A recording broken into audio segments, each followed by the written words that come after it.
Good morning students. Please like, share, subscribe my channel for the latest video and press the bell icon. बच्चों last class में हम reproduction in plants में sexual reproduction के बारे में पढ़ चुके थे, टाइप्स पढ़ चुके थे, प्लांट्स के कितने प्रकार के हैं, साथ में हम ओवरी एंड एंथर की स्ट्रक्चर भी पढ़ चुके थे। स्टेमन की स्ट्रक्चर हमने उसके अंदर पढ़ ली थी। आज हम बात करेंगे पॉलिनेशन क्या होता है, फर्टिलाइजेशन क्या होता है, फ्रूट्स वगैरह क्या होते हैं। अब बात करते हैं पॉलिनेशन। पॉलिनेशन अगर हम कॉमन लैंग्वेज में बात करें, transfer of the pollen grain from the anther to the stigma. अगर एंथर के द्वारा पॉलन ग्रेन किसी प्लांट के स्टिग्मा तक ट्रांसफर होते हैं, उन्हें हम पॉलिनेशन बोलते हैं। पॉलिनेशन टू टाइप्स का हो सकता है, self pollination and cross pollination. अब हम बात करें self pollination. Self pollination generally bisexual plants में पाया जाता है, क्योंकि उनमें कंप्लीट 4 बल्ब्स होते हैं, उनमें sepals, petals and stamens and pistils चारों पार्ट प्रेजेंट होते हैं। तो उसी फ्लावर के एंथर उसी फ्लावर के स्टिग्मा के ऊपर गिर जाते हैं और जनरली पॉलिनेशन मेथड हो जाता है। इसके अंदर हम चाहें तो पॉलिनेशन करा सकते हैं बाय क्रॉस मेथड के द्वारा। इसके अंतर्गत हम क्या कर सकते हैं कि उनके फ्लावर के स्टेमन को सेपरेट करते हुए अनादर उसी स्पीसीज की प्लांट के ऊपर भी शिफ्ट कर सकते हैं। अब हम बात करते हैं cross pollination. Generally cross pollination unisexual plants के अंदर पाया जाता है। यूनिसेक्सुअल प्लांट के अंतर्गत क्या होता है कि या तो ये मेल गैमेट प्लांटेड होते हैं या फिर ये फीमेल गैमेट प्लांट होते हैं, उनमें 3 बल्ब्स ही कंप्लीट होते हैं। इस कंडीशन में उनके जो पॉलन ग्रेन्स है वो बाय एनी मीडियम या agent one place to another place transfer होती है और अनदर उसी सेम काइंड की प्लांट की स्टिग्मा के ऊपर जाके स्ट्रक होते हैं, फिर ये पॉलिनेशन का प्रोसेस होता है। तो सेल्फ एंड क्रॉस पॉलिनेशन था। सेल्फ पॉलिनेशन बाइसेक्सुअल प्लांट में and cross pollination unisexual plant में। अब हम बात करते हैं कि अभी मैंने बोला इनको ट्रांसफर होने के लिए एजेंट की आवश्यकता होती है, तो ये एजेंट विंड, वाटर हो सकते हैं। अब हम एक एक को पर्टिकुलर लेके बात करते हैं। विंड, जनरली जो पॉलन ग्रेन होते हैं वो बहुत लाइट कलर के होते हैं, इनका वेट बिल्कुल नगण्य होता है, बहुत हल्के होते हैं वेट में, इस वजह से ये फास्टली विंड के संग मूव कर सकते हैं और one place to another place जा सकते हैं। जनरली आप लोगों ने देखा होगा कि कॉटन सीड्स आपको उड़ते हुए नजर आते हैं, व्हाइट व्हाइट कलर के फर लाइक स्ट्रक्चर आपको स्काई में कई बार उड़ते हुए नजर आते हैं, वो कॉटन सीड ही होते हैं और वो पॉलन सीड्स और pollen grain one place to another place move करते हैं। तो by wind pollination generally wheat, rice and maize में पाया जाता है। इन वाटर, वाटर एजेंट के रूप में काम करता है इन एक्वाटिक प्लांट्स। वे प्लांट जो वाटर के अंदर अवेलेबल होते हैं उनमें पॉलिनेशन का मीडियम वाटर ही होता है, उनके पोलन ग्रेन वाटर में फ्लो करते हैं एंड प्लांट की स्टिग्मा पे जाके स्टक हो जाते हैं और उनमें पॉलिनेशन हो जाता है। जनरली सी ग्रास, हाइड्रिला वगैरह इसी तरह के प्लांट्स हैं।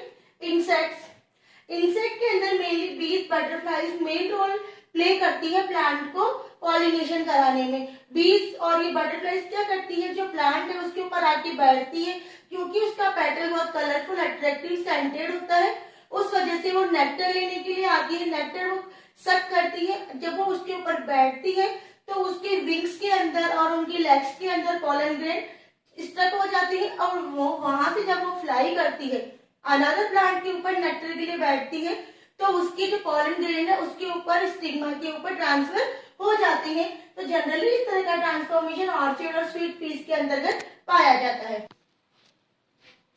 यस, अब हम बात करते हैं फर्टिलाइजेशन। जब इनका पॉलिनेशन हो जाता है तो उसका जो नेक्स्ट स्टेप आता है उसे हम फर्टिलाइजेशन बोलते हैं। In common language, fusion of the male gamete to the female gamete and form embryo, it means seed, is called fertilisation. Male gamete का फीमेल गैमेट से फ्यूजन होना और एम्ब्रियो इट मीन सीड का develop होना ही fertilisation कहलाता है। इसको हम इस डायग्राम के द्वारा समझ सकते हैं। ये हमारे एंथर्स है, एंथर्स के अंदर पॉलन ग्रेन प्रेजेंट है। ये पॉलन ग्रेन क्या करते हैं, प्लांट की स्टिग्मा के ऊपर आके स्टक होते हैं और यहाँ से ये एक पॉलन ट्यूब डेवलप करते हैं। ये पॉलन ट्यूब क्या करती है, अंदर तक आती है और जो ओवरी के अंदर एग है उसके साथ फ्यूज होती है। आप लोगों को मालूम होगा कि ओवरी के अंदर स्टिग्मा, स्टाइल एंड ये जो थर्ड पोर्शन ओवरी होता है, यहाँ पे ये फ्यूज हो जाएगा। यहाँ पे फ्यूजन से क्या होगा, ये male gamete and female gamete का फ्यूजन हो गया, इट मींस यहाँ पे फर्टिलाइजेशन प्रोसेस हो गया। फर्टिलाइजेशन प्रोसेस के द्वारा ये एम्ब्रियो इट मींस सीड में डेवलप होगा। जब सीड को फेवरेबल कंडीशन मिलती है, it means proper temperature, proper humidity, proper water, proper atmosphere मिलता है, उस कंडीशन में ये डेवलप होता है और डेवलप होकर ये प्लांट में कन्वर्ट होता है। प्लांट धीरे धीरे फ्लावर में कन्वर्ट होगा और फ्लावर के अंदर वही male gamete and female gamete होगा, फिर से उनका फ्यूजन होगा और ये साइकिल चलती रहती है। तो इस वे को हम वे ऑफ फर्टिलाइजेशन कहते हैं। Yes, after fertilisation ovary and ovules change हो जाते हैं फ्रूट्स एंड सीड्स में। तो हम बात करते हैं फर्टिलाइजेशन के बाद जो हमारी ओवरी होती है वो फ्रूट में कन्वर्ट होती है, ओव्यूल सीड में कन्वर्ट होते हैं। तो जो रिमेनिंग पार्ट है सेपल, पेटल, स्टिग्मन वगैरह, उनका क्या होता है, जो हमारे रिमेनिंग पार्ट्स होते हैं जैसे सेपल है, पेटल है, स्टिग्मा, स्टाइल्स वगैरह, ये रिमूव हो जाते हैं। ड्राई होने के बाद ये गिर जाते हैं।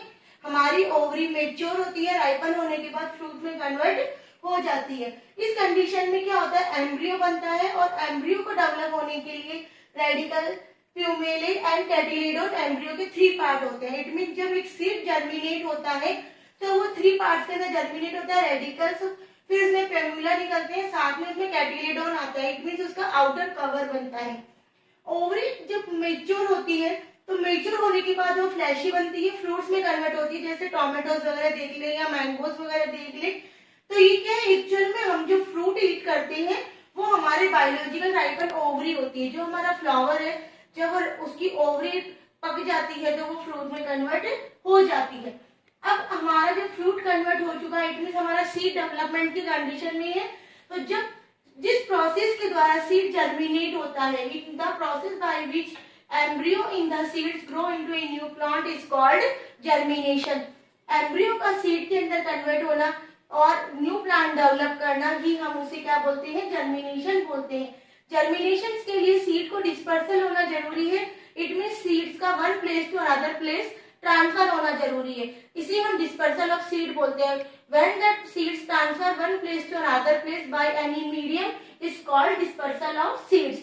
Dispersal of seeds are the 4 ways in by wind, by water, by animals and by brush. First of all, we take one by one and then study. First we will study dispersal by wind. हवा के द्वारा seed का dispersal. Seeds wait में light होती है, बिल्कुल soft होती है। उस कंडीशन में जब तेज विंड ब्लो होती है तो ये सीड्स मूव करते हैं और one place to another place जाते हैं और इन सीड्स को प्रॉपर एटमॉस्फेयर, टेम्परेचर वगैरह मिलने से वहां पे ये न्यू प्लांट डेवलप कर देते हैं। वाटर, जनरली वाटर के द्वारा डिस्पर्सल एक्वाटिक प्लांट्स एंड जो ना हमारा कोस्टल एरियाज वगैरह होता है उनके अंतर्गत होता है सीड्स। प्लांट के सीड्स जब वाटर में गिरते हैं तो बाय वाटर वो बह जाते हैं, फ्लो पानी के संग बहते हैं और अनदर कोस्टल एरिया में जाके न्यू प्लांट डेवलप कर देते हैं। एग्जांपल्स है कोकोनट, लिली, लोटस वगैरह। Animals and humans, human being vegetables and fruits खाता है, उनमें से निकलने वाला सीड्स हम जनरली अपने घरों से बाहर डाल देते हैं, भाई एनिमल्स वगैरह खा लेंगे।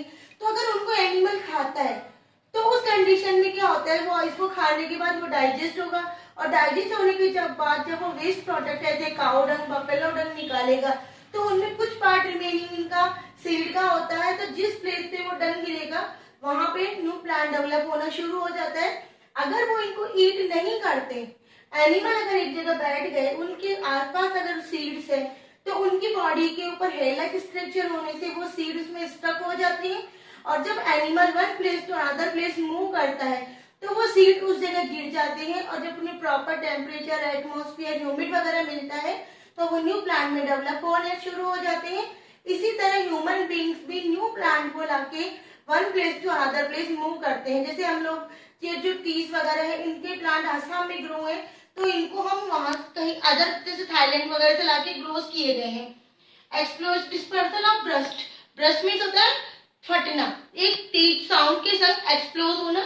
तो जो पीस, ब्लॉसम्स होते हैं या टच मी नॉट टाइप्स के जो प्लांट होते हैं उनका सीड जब मैच्योर हो जाता है उस कंडीशन में इनका जो आउटर कवर है वो ड्राई होने से इसके अंदर से एक एक्सप्लोजन साउंड निकलती है, ब्रस्ट की आवाज निकलती है और ये सीड इतनी तेजी से बाहर की ओर उछलता है कि लगभग 15 मीटर दूर तक जाके वो गिर सकता है। तो ये थे वे हमारे dispersal of seeds. In topics में हमने देखा कि कैसे एक प्लांट डेवलप होता है और उसके अंदर कौन कौन से प्रोसेस कंप्लीट होते हैं। I hope you have understand this chapter very well कि how can a plant develop.